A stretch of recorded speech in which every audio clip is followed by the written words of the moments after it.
Hi, I'm Dusty with Flame Innovation. We're from Post Falls, Idaho. We manufacture all of our products right here in the USA. Very proud to do that. We want to introduce you to the new and improved version of the Mini-Me pellet.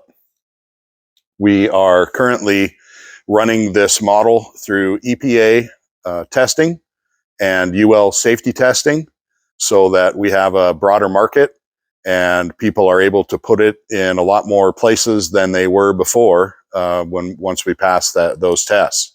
Right now we're looking at 10-inch clearance for combustibles on the sides, an R2 1-inch thick hearth pad at the bottom. I'll go into how this stove operates. A lot of you have never seen our Mini-Me pellet. This is a new and improved version. As I said, we made a lot of these changes so we could run the stove through EPA. What you have up here is your pellet hopper. The pellet hopper is now 40 pounds instead of 35 pounds of pellets. Different pellets are going to be a little bit different size, so you might even get a little bit more than 40 pounds in or a little bit less.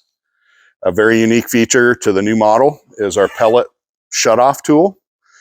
What you'll do is this will just be out of the stove while it's burning. When you decide you want to shut it off and you still have pellets up in the hopper here, you'll slide this in. You kind of have to wiggle and jiggle it to get it in there, to get it through the pellets. What that's going to do is shut your feed off from this point down into your fire pot. It generally takes about 45 minutes for the stove to burn out. You'll leave your damper on. You don't shut it off and walk away. This stove is, like I mentioned before, is completely non-electric. There's no fans on the stove. There's no computer. There's no auger motor. It burns much like a wood stove. So you need the draft to pull air into the stove in order for the stove to breathe and draft out. So you'll use single wall stainless steel pipe off of the stove, and then you'll transition to what's referred to as a Class A chimney pipe. That's a wood stove pipe. It's much higher temperature variation in that style of pipe. It's an insulated pipe, so it holds the heat in for a nice draft. You set your damper setting. This controls your air only. Your feed is controlled by this pellet adapter that slides inside this tube. You can pull this out and clean it anytime you want. Your feed is determined by the length of these feet that sit on the bricks. And as the pellets burn here, we're blowing air or pulling air down through here so that it doesn't burn up into the tube. And as these pellets are burning, it's blowing the ash out of the fire pot, and new pellets keep introducing into the flame. We have new air inlets in this model that are adaptable to the older models of the Mini-Me pellet. These actually come in from the side on the left and the right side to blow air in onto your pellets from each way. You'll have a longer and a shorter tube, so as if you take this apart to clean it, you'll put these back in. One will go this way to blow air into your pot this way. The other one will go in this way to blow air into your pot this way.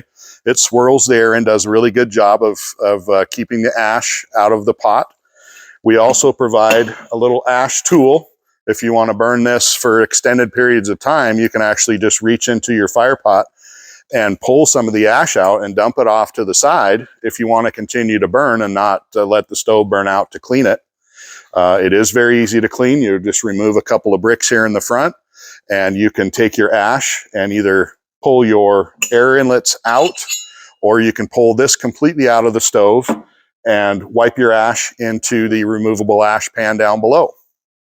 So you get a nice flame in here. You've got neo-ceram glass. The glass really stays pretty clean.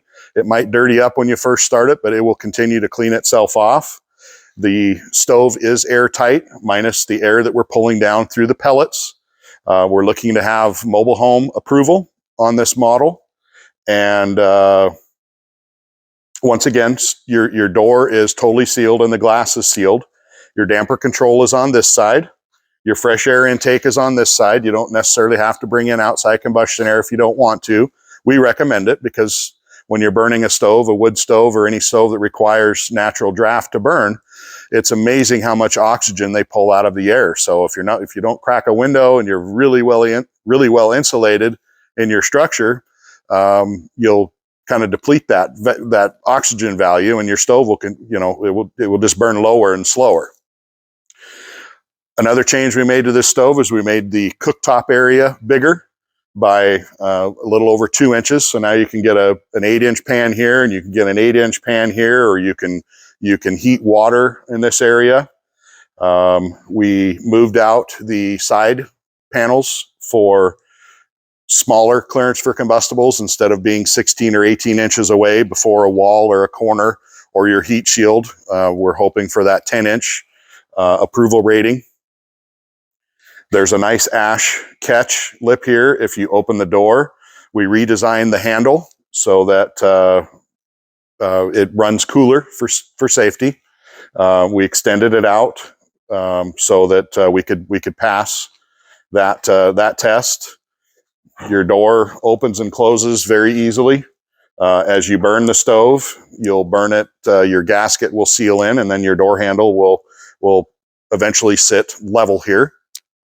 We've got 16 gauge legs, 3/16 top, 3/16 door and hinges, 1/8-inch thick sidewalls, and then a fully brick-lined fire pit. Your pellet adapter here that's down in the flame. This is all stainless steel from here down. These rings, the feet, this bottom square tube.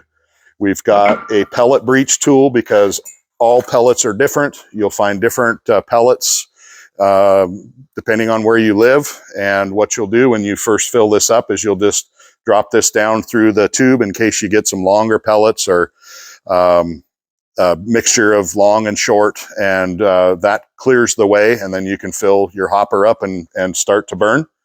You'll light this stove with a torch, or you can use gel.